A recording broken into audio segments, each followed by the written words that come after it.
Hi, my name is Nikisha Randolph, and I'm a mental health counselor, and I'd like to welcome you to Tracking Trauma in the Classroom. But before we get started, I just want to remind you that this is a pre-recorded session, so unfortunately, any questions or comments that you may have in real time, I won't be able to answer. However, throughout this presentation, there are going to be times where I ask you to pause, reflect, or even jot things down, and please feel free to do that. My last slide is going to give you my contact information. So if you do have any questions or comments about the content that's being presented, feel free to contact me by email or by phone, and I'll be more than happy to assist you with that.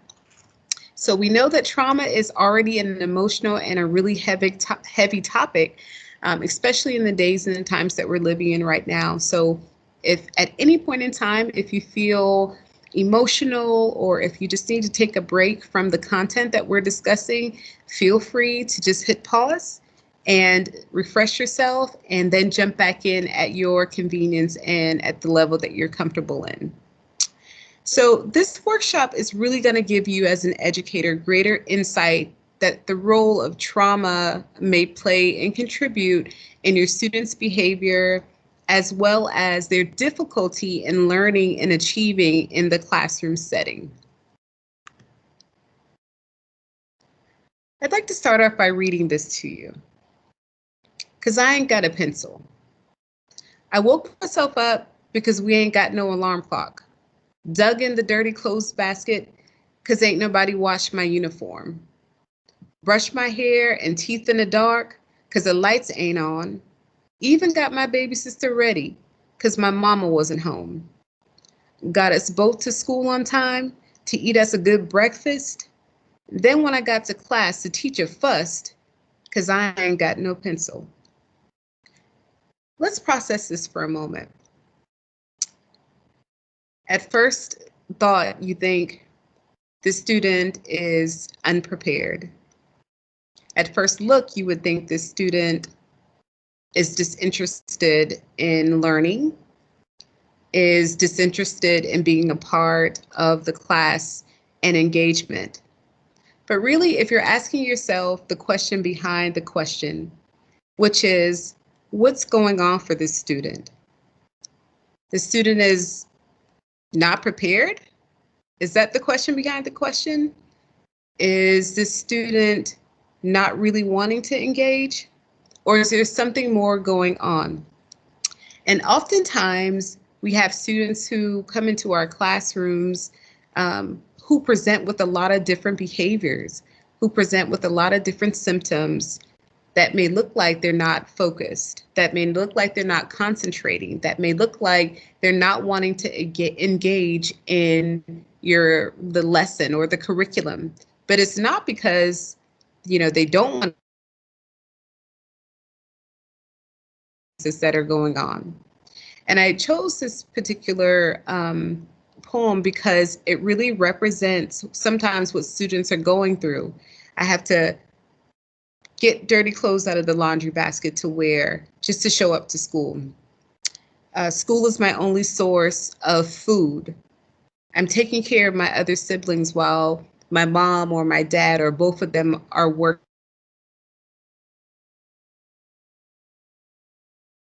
To school, I'm interacting with someone who cares about me but doesn't know what's going on. And the only thing that they can see is that I'm unprepared. But it's not that I'm unprepared for learning. It is that I have so many other things that present as trauma or situations that are going on in my life that it's really hard for me to focus. So if anything, from this particular slide, I want you all to process being more empathetic to students and their circumstances. Every day when they interact, they're interacting with you and they're expecting grace and they're expecting empathy from you. And sometimes they're going through situations which they cannot get themselves out of. So it's not about being not prepared. Sometimes it's just about having a lot of other circumstances that they are facing. So some objectives for this particular um, session is one, we're going to discuss the components of a responsive classroom or school environment, learn about responsive teaching behaviors. We're also going to learn about specific classroom and school-wide practices that are designed to meet the social emotional needs of. Let's start off with the basics. What is trauma? So trauma is an emotional response to a horrible event that may cause stress or may leave people feeling overwhelmed and without the ability to really cope, which also leaves them feeling hopeless or even powerless or even really weak, as if though they can't defend themselves. I think at one point in time and another, we all have faced the traumatic situations in our life that have left us feeling powerless or with the inability to cope, something that has been emotionally painful or even distressing. For example, the pandemic. We're living in a pandemic right now. That is a traumatic experience. And so everyone has felt different emotions from living through that pandemic. And so just imagine our students coming into the classroom having to live through a pandemic, not really sure if they have all the resources that they need at home. And then consider that they may have faced a trauma, a painful or distressing situation before the pandemic. So now that particular situation is stacked on top of, that trauma is stacked on top of, I'm living through a pandemic. I'm virtually learning now. I don't have all the resources that I need, like food and access to things that will help me, socially, emotionally. So when we think about trauma, when we think about our students, let's consider those things. So there are two types of trauma. There's a simple trauma versus complex trauma. Simple trauma is just one occurrence, one incident, one event, whereas a complex trauma are multiple things. So you may have a student who was sexually abused and then also lost their a family member, and then the student was also in a car accident. That would be an example of a complex trauma because it's multiple traumas that are occurring. And sometimes these traumas, they might occur around the same time. Some of them happen at the same time. If you're in a car accident and then with your loved one and then they pass away, and then also, maybe the student is injured really badly too, that could present as a complex trauma that happens all at the same time. And so our thought as educators is when we're dealing with students, we don't know if they're just facing one thing or multiple things at the same time. It doesn't really matter, actually, if they're facing just one thing or multiple things at the same time. It's up to us, as I mentioned before, to be empathetic and trying to understand, okay, what are the barriers to the student actually learning? What are the barriers that are facing the student from engaging in the curriculum and being a part of this classroom setting? And once we've identified those things, then we can better serve the student and help them so that they can learn effectively. So some of the behaviors of students who are exposed to trauma, and I'm not going to read all of these, you can definitely read over some of these, and maybe there are some things on this list that are not already mentioned that you may think of, and then that's fine.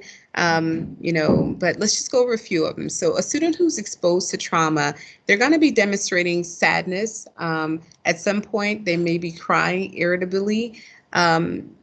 Especially if the student, you've known the student for a while and they've never demonstrated this, and all of a sudden they start with displaying these behaviors and these emotions regularly, you can tell that there's something going on. I always say that behavior is the language of trauma. So write that down. If you have a pen and paper in front of you, remember that behavior is the language of trauma. So a student is not going to always come up to you. I mean, you do have some students who will let you know that something's going on with them, excuse me, or that something has occurred. And if that is the case, that's wonderful. They trust you. They develop that relationship with you. That's perfect.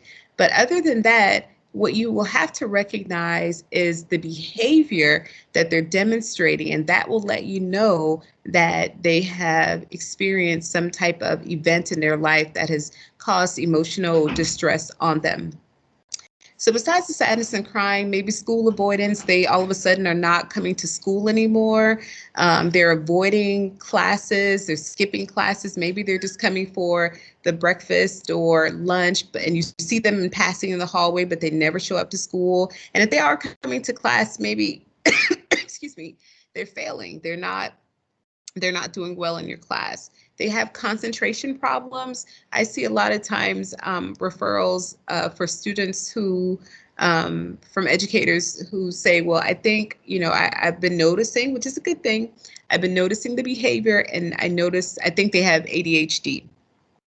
One of the most common diagnoses that people confuse with trauma is ADHD, because a lot of it looks the same. Like, it's hard for them to concentrate. It's hard for them to focus on what's going on. But you have to remember the brain, and this gets into a little bit of neurology, more than we want to probably handle in this particular setting, but the brain is in fight or flight mode. And so once a traumatic experience has occurred, the brain is doing everything it can to protect that person from experiencing it again. So when you're talking, you're teaching math or you're doing instruction, and you have this kid who, just, witnessed a family member die by gang violence, they might be concentrating on, what route am I going to take home from school today? How am I going to get home? How am I going to go home safely? What's going to happen tonight when it's dark and, my mom's at work and it's me and my brothers, and my sisters are at home? What's going to happen? How do I know that the same situation that happened to them won't happen to me? So they're in their mind is thinking all of these thoughts, these rapid thoughts of, how can I protect myself and my family? Or not even about that, but maybe they're thinking about, how am I going to eat when I leave from school? I don't have access to food. I don't have the resources to food. So what are we going to have for dinner? Again, they may demonstrate attention-seeking behavior. They may all of a sudden become like the class clown and wanting attention. There's a difference between attention-seeking and attention-needing. Some kids are attention-needing because they're not getting the watering, I would say, that cultivation that they need from an adult or a mentor or someone who really loves and cares about them. And so, but when they're attention seeking, it's more of, I want you to notice me. And so I'm going to do things that may be disrespectful, that may be very disruptive to the classroom environment, because I want you to see me, because something is wrong and I don't know how else to explain to you that something is wrong. So I'm going to do attention-seeking things. They may be really withdrawn. At home, they may stop doing their chores or schoolworks, their routine. They may say things like, I'm okay, or maybe really silent, or staying to themselves, or even start arguments at home or in school. We see substance abuse with students that have experienced trauma a whole lot, or even hypersexual behaviors, going for multiple partners, sleeping with multiple partners. So these are some of the things, as I mentioned. There may be things on this list that you may have noticed in your students or in a student before that screamed, trauma, trauma, trauma, I need help, that may not be on this list. And if you'd like, you can definitely, as I mentioned before, my information is on the last slide of this presentation. So if there are things that you want me to consider to put into another presentation that might be a behavior, please submit those things to me. So here are just some statistics. It says 47% of all children in the U.S. have experienced at least one adverse childhood experience. An adverse childhood experience is just a trauma, really. We look at adverse childhood experiences, I believe, from the age of 5 to 18 years old. So this statistic is representing that particular age group. We already know that 1 in 5 students are on the brink or an onset of a mental illness. So is trauma a mental illness? No, it's not. It's not a mental illness. Now, if you're looking at post-traumatic stress disorder, that's something that's a little bit different. But just because you experience a trauma or a child experienced a trauma doesn't mean that they have a mental illness. The issue comes in when there's an onset, if they're the 1 in the 5, if they're the 47 among the 47% in our country, is when they're not getting the help that's needed. And so I always say that I'm not asking you to be a paraprofessional, be a teacher and a counselor. But what I am saying is if you see something, say something. And maybe you, after you've observed these behaviors, can kind of help these students so that the onset does not fully grow into a mental illness and they can get the help that is required. So male students are unreported. This is a moment where I'm going to ask you just to pause and think to yourself, why are male students underreported as it relates to trauma?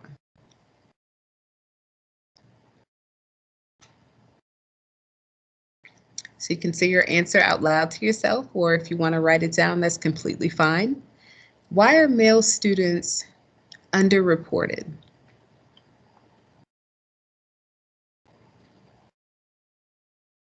Okay, I think you've got it.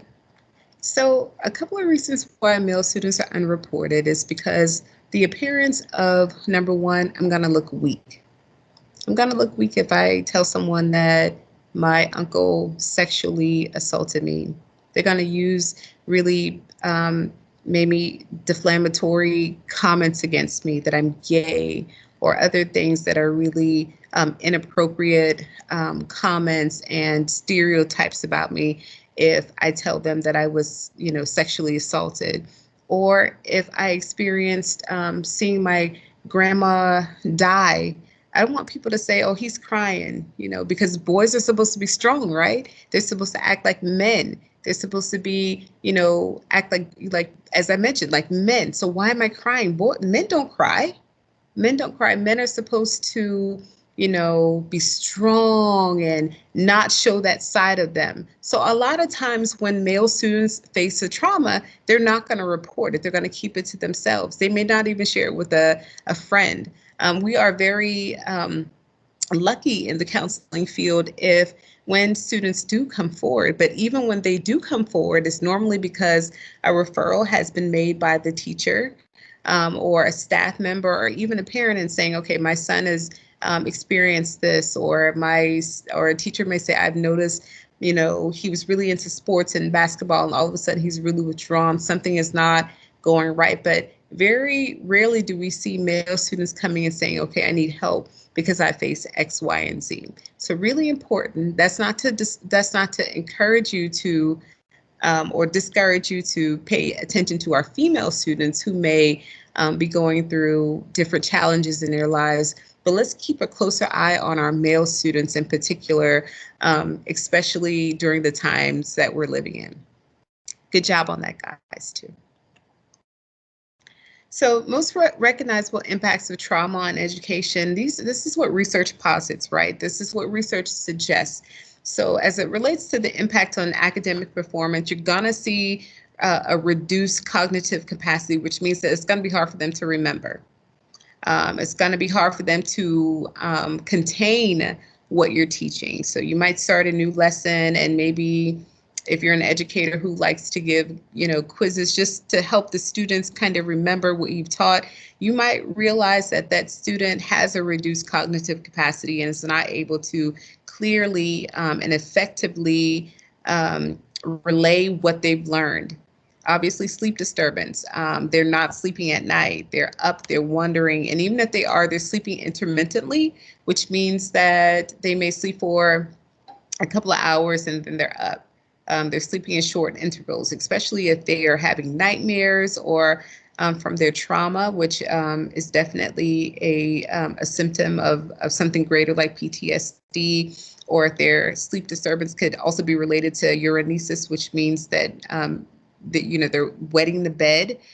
So it's kind of like if I go to sleep, that I'm gonna wet the bed because of a bad dream that I'm having. So they're not really getting the 8, the 7, even the 6 hours of sleep that could help them and refresh them for the next day. They also may have language delays. You might see that that their language and their speech and their language is not up to par with their age and grade level. The impacts on social relationships, always having a need for control. Like, I have to control the situation. I have to control our plans, where we're going, how we're doing it, what we're wearing. They may have attachment difficulties. It's hard for me to trust adults because an adult hurt me or violated me. Their relationships with their peers are not going to be great. They're not going to be strong. And sometimes their living situations will definitely be unstable, especially if they face multiple evictions, if they're moving from home to home, or the flip side of that, if they are maybe in foster care and they've been moving around from different places, that's gonna be an impact on the way that they view education, because guess what? Education is not going to be the first priority. Let me say that again. Education is not going to be the first priority if they're facing all of these challenges. Now, let me add a caveat to that, because there are students who are resilient and who rise above any, challenges that they face, and they make it, and they're not, what society would call a statistic. That's not what I'm saying. I'm not saying that these students can't be resilient. What I'm saying is that think about it for yourself for a moment. Pause. Let's take a pause and think about it. If you have several different things that are going on and they all seem like crises, are you thinking about, okay, I need to do my lesson plan for work, or I need to make sure I have my bus route down for tomorrow? You're not thinking about that. You're thinking about, I'm in crisis. My mind is thinking I'm in crisis. I need to, extinguish all of these fires in my life. And so just imagine your students who are facing multiple crises. They're not thinking about education all the time first. They're not thinking about, what am I going to do? What's my 4-year choice, 2-year choice after I graduate high school? They're thinking about how they are going to escape the trauma and the emotional feelings and challenges that they're experiencing. So some more just research on trauma and school performance. I'm not going to read through all of this. You can read at your leisure. So students who've experienced trauma, they're 2.5 more times more likely to fail a grade. They are suspended or expelled more often. And that's a really important piece right there, the suspension or expulsion. You see a lot more disciplinary sanctions for these students, or referrals or write-ups for these students. And we have to think of ways creatively to catch these students before they get to the place where they are stop-outs and dropouts. And so that's something that I don't necessarily have a collective answer to in this presentation, because this is just kind of like a baseline surface of trauma and things that you can notice in your classroom. But if there's a student that you're writing up frequently or suspending, this might be a great opportunity to staff them with, if you have a SIT team, a school improvement team, or your admin or your school professional counselor, and saying, okay, something is just not right. And I know sometimes it's hard to look beyond the behavior, like the student is disrespectful, they're cursing, they're doing all these things, they're offending and reoffending in the classroom. And so I need to, follow protocol and write them up and do it and do what I need to do as governed by our district. But at the same time, too, we have to ask ourselves the question behind the question: what's really going on here for that student? And we have to shift from what's wrong with you to what happened to you. Think about that as an educator. If we shifted our paradigms to thinking, what is wrong with you? Why do you keep on doing that, to what happened to you? Because now the conversation and the narrative changes from, your behavior to what caused. So not the effect, but now the cause. Like, what happened? What precipitated this behavior, because you may not have always acted like this. So I'm concerned. And then it also helps you to open up a conversation. What's wrong with you is kind of like that wagging the finger approach versus empathy. Hey, can you tell me what happened to you? I've noticed that, you've been late for school a lot. That when you come in, your hoodie is on, and your head is down on the desk. What's going on? What's happening? I noticed that there's a change. And so your behavior screams, and the way that you respond to them screams to them, I care. It's not that I want to write you up. It's not that, I'm thinking that you're just like a disrespectful student, but I care about you. And so that may make that student open up to you more and then explain to you what might be going on for them. So how can you create a trauma-sensitive school? And so let's not even say a trauma-sensitive school, but in your classroom. Let's start with the classroom level first. You always want to engage leadership. So if you're creating a classroom or even your school, you want to make sure that leadership is a part of this conversation. You want to provide training so that everyone, just like this is a start, this is a training, so that you're aware of the impact of trauma on behavior and learning. And then you want to be able to develop strategies to support these students. We have MTSS, we have other strategies and interventions that you can apply and that you can use that have worked. These are evidence-based strategies, not, we were at lunch and we were talking about, some ways to help, this particular student. No, evidence-based strategies that are already out there that people have already researched that can help you to implement in your school to make your school more trauma sensitive and to make your school a place where safety can be established, empowerment can be established, collaboration is established, choice and trust. Okay. Here's some components of responsive schools trainings for school personnel. You have foundational knowledge about trauma. Bingo, you can check that because now you have a foundational knowledge. You have a baseline of what trauma is. You have a baseline of what some of the behaviors are that are demonstrated by students that have trauma. Trauma-sensitive school framework. I always talk about Dr. Nell Noddings, who came up with the morality of care. And it's really simple. It's a really simple philosophy, right? She did this in many of the schools in Chicago, and these schools that she implemented the philosophy or the morality of care are now like recognized as trauma-sensitive schools. And so the morality of care is really simple. It's a simple framework. Guess what? You're just caring. You're showing your colleagues that you care. You're showing your parents that you care. You're showing your staff members that you care. You're showing your students that you care by doing small acts that are meaningful, by doing small acts and random acts of kindness to show everyone that they matter. This is a situation where when you're creating a trauma-sensitive school, everyone matters. Everyone matters. Anything that they're going through, anyone and everything matters. And everything that matters to them matters, right? So morality of care, very important. Dr. Nell Noddings, if you have some time, check her out. You want to provide parent and student education, also helping the parent, excuse me, to understand about, trauma and what that means. Even if the parent has themselves experienced the trauma, still they might have learned it, or they may have lived it, but not learned it. There's a difference.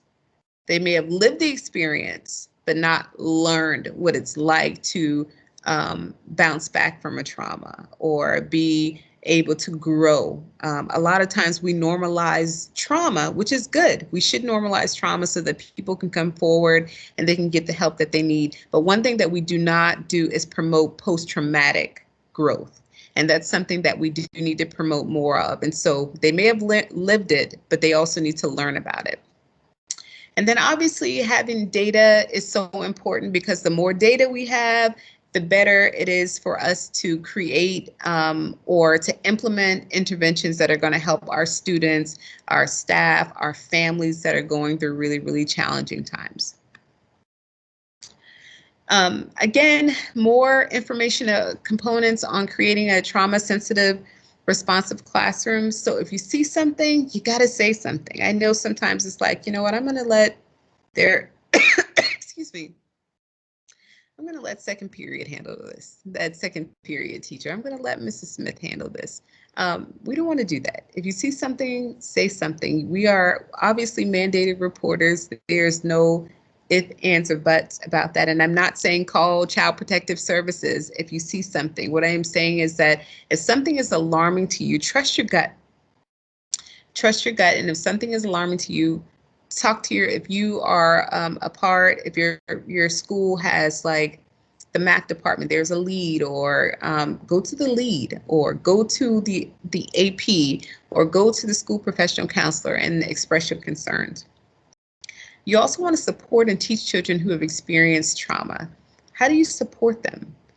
You support them in many different ways. You can compliment them when they make small steps. I mean, if they're coming to class, they are known for coming to class late. You don't have to say it in front of the class, but you can say at the end of class, hey, you know, I just want to let you know, I appreciate you getting to class on time today. That meant a lot to me that you were in my class, and it made me a better teacher because I saw how engaged you were today, which made me want to teach even better, which made me want to, you know, give it all I had today because I knew that you were in class. And so that makes them feel supportive, like, oh, I'm needed. So maybe tomorrow I'm going to be on time to class. Oh, wow. You want to teach social and emotional skills. There's a Mind Up curriculum. There are other things that our particular district practices, and I know that we're going to have our own set of other social and emotional skills workshops that are uploaded that might actually help your students. You want to focus on, you know, creating a strong link between academic success and social and emotional skills. And so that's not a very hard thing to do when you're teaching, you know, and you're instructing and they're doing well in school. You also want to allow them to be able to translate that into their social emotional skills. You want to be able to connect the link between the two. And again, I have on the slide, and this is probably just a repetition, but hey, I believe that things happen for a reason, so we're going to go with it. So again, you're going to approach them from not what happened to you, but what's wrong with you, that type of thing. So very, very important. And let me just back up really quickly. You're going to practice, it says practice self-regulation skills daily, such as mindful breathing or movement. This is not only going to help your students, but this is going to help you. If you can get into being able to regulate yourself, being able to pause, take deep breaths, being able to be mindful. And being mindful just means being present of your breathing and of the moment that you're living in and of your movement. How are you doing today? Like, what's going on with my body? What am I feeling? If you're able to practice those things and regulating yourselves, because a lot of trauma and kids who are dysregulated, I think I made that word up, I'm not sure. But if they are dysregulated, it's because they can't find that baseline. They can't come back to that baseline of being calm because they're always in crisis, crisis, crisis, crisis, crisis mode. And so if you're able to learn that for yourself and then teach that to your students, that's going to be really transformative to your classroom. Absolutely transformative. It's okay, you know, for 10 minutes to cut the lights off and say, okay, guys, before we start this, we're going to check in with ourselves. We're going to see how we're doing for just 10 minutes, have the timer, make sure they don't go to sleep, but have the timer and then set an expectation. Okay, in this 10 minutes, what we're going to do is we're going to clear out our minds of as best as we can of what happened last night or what happened on the way to school. And we're going to say to ourselves that we're going to pronounce that today is going to be a good day. We're going to pronounce that our minds are going to be open to learning. We're going to pronounce and we're going to believe that we are smart enough to receive all of the instruction that we're going to receive during the day by way of curriculum. Easy, right? Easy peasy. So that's something that you can do. Again, there's more research out there on how about mindfulness and self-regulation that you can put in your toolbox and implement inside of your classrooms. So these are some things that you should know about childhood trauma. One, students who have experienced the trauma aren't trying to push your buttons. It seems like it. It seems like every single day when Caitlin comes to class, Caitlin knows exactly what you don't like. She knows that you don't like her being late. She knows that you don't like her feet on the desk. She knows that you don't like her eating. You know, you don't. And it seems like they are doing these things intentionally, but they're really not. They're really not waking up in the morning with you on their mind. And I know that sounds a little hurtful, because you guys are super heroes and awesome educators, but they're really not waking up with you as the first thing on their mind and saying, okay, how am I going to destroy their life today? How am I going to disrupt class today? They're not thinking about that. Students who have been through trauma, they worry about what's going to happen next. I said this earlier, I'm thinking about survival. How am I going to survive through this? How am I going to make it through this day? I really only came here for breakfast, lunch, and, a snack. I came here because maybe our gym has a washer and dryer, and, the coach lets me wash, clothes that I have in my backpack. But what's going to happen next? What's going to happen when I leave here and I got to go back into that environment with that abusive parent, or where there is little to no food in the house? There's food insecurity. Or, what's going to happen? We don't have transportation. It's cold outside. We don't even have heat for our home. It's sad, isn't it? Yeah, I can see you nodding your head. It's sad. It's sad what our students go through. And guess what? I can guarantee you that there may be some adults who are going through the same exact thing. What's going to happen once I leave here? I have to go home to a situation that is not good. It makes me emotional.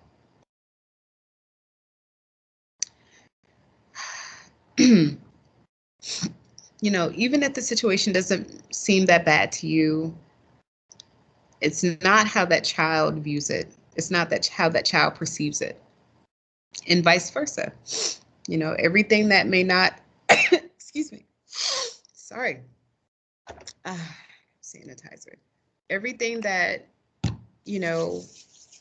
might not, seem, or everything that might seem like a big deal to you might not seem like a big deal to that child. Those tests and those, the benchmarks, that's not a big deal to them. It's a big deal to you, but it's not a big deal to them because of what they're facing. Trauma isn't always associated with violence. Like I said, traumas can be anything. It can be a natural disaster. It could be a car accident. It could be a number of different things. It could be not just trauma as in I've experienced it, but trauma as I witnessed it. That could be something as well. You don't need to know exactly what happened in order to be able to help. Some students, as I said, they might, sorry guys, they might say, what has happened to them. The majority of them may not necessarily open up and tell you, but that's okay. That doesn't mean that you still can't help. That doesn't mean that you still can't be empathetic and supportive and say, you know what, something still doesn't seem right. I think I need to refer this student for services. Students who experience trauma need to feel that they're good at something. Praise them, laud them for something if they're doing something right.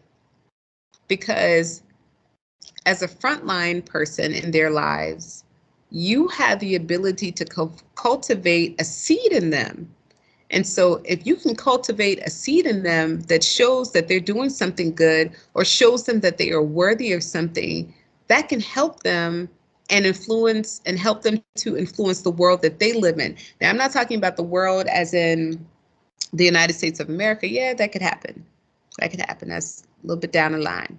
But let's talk about the world that they're living in now. Let's talking about the crisis and the pain that they're living in now. If I can find something good in you, then maybe you can find something good inside of the world that you live in, which then changes around your narrative, that problem saturated story of, the trauma and the abuse and the neglect and all these things that I have experienced because someone saw something good in me. And now I'm able to see something good that can influence the world that I'm living in. So you guys have so much power. Oh my gosh. And I know I'm an emotional sappy therapist, but you guys have so much power as educators to influence and plant seeds inside of your students so that they can then change their world. Wow. Anyway, let's move on. Number 9, it says it's okay to ask students point blank what you can do to help them make it through the day. That's easy peasy. That's low hanging fruit. You can do that. You can support students with trauma even when they're outside of your classroom. That is easy. Also, you can support them by, checking up on them, sending them an email. Hey, how was your day? Just want to make sure that you're doing well. Saw that you came to school today and that noticed that you went to all your classes, or you at lunch you were engaging with the other students. That's something that you can do to support them in the hallway. I mean, I know we're living in a pandemic now, but when things get back to our new normal, our new now, and students are returning every day to the classroom, giving them a high five. That's supporting them outside of the classroom. That's letting them know that you're caring about them, that you care about them. So moving beyond the educator role, I swear I say this all the time, like when we went to, and I think I was telling Mr. John this, like when we went to college and graduate school, we were inspiring, teachers and, coaches and, administrators and, counselors, therapists, what have you. But in the day and the time that we're living in now, it's like we are those things and we're also so much more. So I'm just not a counselor. I'm a case manager. I'm coaching. I'm doing all these things to make sure that my students and their families are well. I'm making sure that, everything is going okay with them. So you want to build relationships based on trust. By maintaining unconditional positive regard for all of your students, not just the ones who are doing well and that are successful, but you want to make sure that for all of your students, you are showing unconditional positive regard. What is that? Dr. Nell Noddings, I told you she created this, what do I want to call it? She created this term. What is it? You can say it. I can't hear you, but you can say it. You can write it down. The morality of care. You can show unconditional positive regard for someone by showing them that you care. That doesn't cost you anything, does it? No, it doesn't cost you anything. Check your own assumptions. As an educator, we can't always assume that we know. We have to check our assumptions. We have to check our biases. We have to check all these different things. And that's just not just for dealing with, students who have been through traumatic experiences. This is just overall. So we check our assumptions, we observe, we question, and guess what we become? We become a trust coach. We become a trust coach, not just an educator, but we're also a trust coach. We coach our students on how to build trusting relationships with adults who will not disappoint them. And by that, I'm not saying that you're going to be perfect with them, but a lot of times students and people and students who face trauma, it's hard for them to trust because they link trust and disappointment. So they link trust, mistrust with adults. And so if you can build that trust up in them by doing various things, pulling out some of those things in your toolbox, pulling out some of those things that you've read or seen that have worked, you're going to help them, because again, it's all about relationships, and it's all about building relationships with those students. So here's some classroom techniques. You always want to make sure it's a safe space. Again, what are those? Remember what we said? I said earlier about those students. What did I say earlier about those students that's going on in their mind? Is school the first thing on their mind? No. They're thinking about how they're going to be safe. They're thinking about how they're going to make it home safely. They're thinking about what they're going to eat. They're thinking about how they're going to escape the situation that they're in. So you want to make sure that your classroom is a safe space. You can do student survey interest, like asking them a few questions, letting them write it down, and they can maybe submit it anonymously of things that they're interested in so that you can incorporate that into your curriculum. You can have, weekly questions about you. And I put this on here, but I say this with the caveat of just, being careful. Obviously, you're not, telling them, things that are deeply personal and intimate to you. But when I say weekly questions about you, so I grew up with this saying, trust for trust. So if I tell you a little bit about me, then I want to know a little bit about you. So the way that you can do this and make this educational, especially for our teachers who've traveled and who have lived abroad, maybe telling them something like that you can take their minds through some sort of, giving them exposure by telling them, oh yeah, I lived in Mexico, or I lived in Hawaii, and these are some of the things that I experienced, and it makes it relatable. And then it also kind of helps that kid and that their minds thinking like, okay, when I grow up, maybe this could be my way out. Maybe I can move. Maybe I can travel. Maybe I can apply for a college that is, on the other side, on the West Coast, or something like that, just to kind of get them thinking about their future, right? And then obviously you can do weekly icebreakers. These are all things that you can incorporate into your curriculum, into your daily routines to help your students. I like one of the things I'll give you for your toolbox is intentions. Every morning when you start, or whenever the student comes to your class, you can start the first 5 minutes off with saying, okay, here's my intention. And an intention is a goal. I like saying intentions better because it's, I'm intending, I'm making sure that this is something that I'm doing. And you can say to them, my intention today is to be able to go through chapters 1 or 2 of this with you, but I'm going to do it in a different way. I'm going to do it in a way that's going to be fun and that you're going to understand it. Now, everyone go around the room and tell me what one intention is for this class period. And then you hold them accountable to it, because you're holding yourself accountable to it, And so that kind of helps them too, to kind of build that trust. Kids, regardless of what they say, they like structure. And so if you can structure something and then hold them accountable to it, you'll see the fruit of that eventually with how they respond and how they behave in your classroom. So you want to have compassionate curriculum and you want to have compassionate curriculum, but you want to have compassionate communication with them. You want to be able to empower students by choice, control, autonomy. Give them a little leeway to be creative with an assignment. Give them a little leeway to put themselves and their identities into some of the things, the classroom engagement activities that you're doing.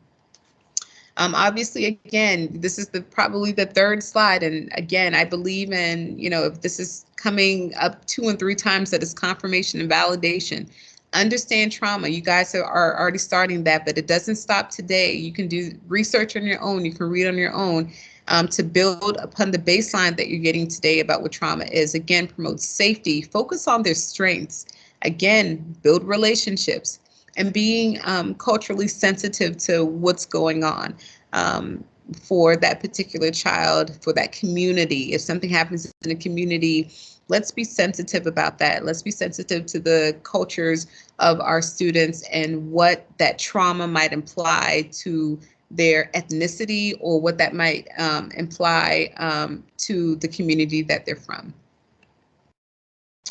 Okay, so some responsive teacher behaviors. You want to create and maintain daily routines for the classroom. Be consistent. A lot of times when students who have faced trauma when they are outside of school, their lives are very inconsistent. I don't know, we're staying here or we're going to be staying in a shelter. I don't know what we're eating for dinner tonight. I don't know if we're going to have dinner. So anytime you can maintain consistency in the classroom, please definitely do that. If you can use any techniques to support children's self-regulation, that's really important, obviously. You want to help students to manage their feelings if they're in an intense emotional moment, helping them to stay composed, offering them empathy and support if they need a time to sit out, not a timeout, but a time to sit out.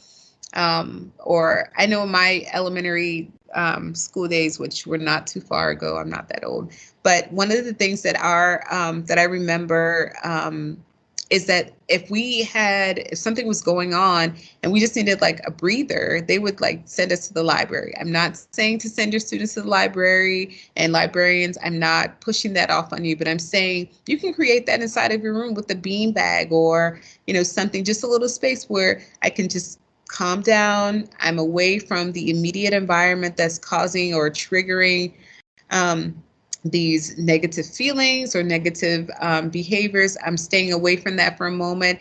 And then once I'm done, because the end goal is to have that student return back to the environment, participate and engage. So we don't want to segregate them for the entire time, but we want them to be able to calm down, manage their feelings, and come back to the environment. And then obviously use positive guidance and supportive interventions. I know that's been mentioned a couple of times. You want to create goals for achievement for students who are affected by traumatic experiences and that are consistent with the rest of the class. So I'm not just, giving you a sticker because, oh, I know, you lost someone in your life. I'm not doing that just because of that, but I'm doing it with being consistent with what I'm doing with the rest of my class, okay? So when you look at your students, think about it like this. Do they have a mind full of stuff? And if so, how do you take them and help guide them through practical instruction, through empathy, through compassion, through using all of the wonderful skills that you have in your toolbox, from having a mind full of things to being mindful, getting them from a place of chaos to a place of peace. How do you do that? Those are some things that you can think about. That's some things that you can jot down. This is our last actual teaching slide. But I want you to look at this slide, and I want you to cognize and I want you to think about ways that, as a matter of fact, what I want you to think about first is not, in this moment, I want you to be a little selfish and not just think about ways that you can teach your students from having a mind full to being mindful. But I want you to start with yourself.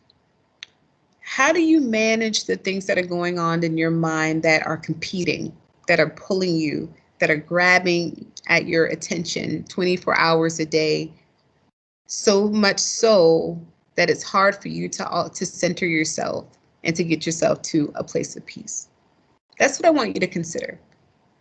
And once you begin to work on that for yourself and finding that peace and that inner harmony within yourself and being present with yourself, so that now instead of all these things going all over and all around in my mind, I'm prioritizing my assignments in my life by high, medium, and low priority. Now I'm at a place of peace. How can I translate that into my classroom? How can I transfer those same skills that I've learned? You have to be the first partaker of this stuff, right?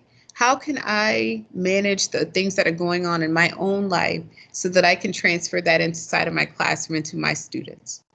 So that's, if I could give you a homework assignment, this last slide would be it. And this could be a takeaway. If I could give you 2 takeaways, 3 takeaways, one would be to reflect on this slide, not only for your students, but for yourself.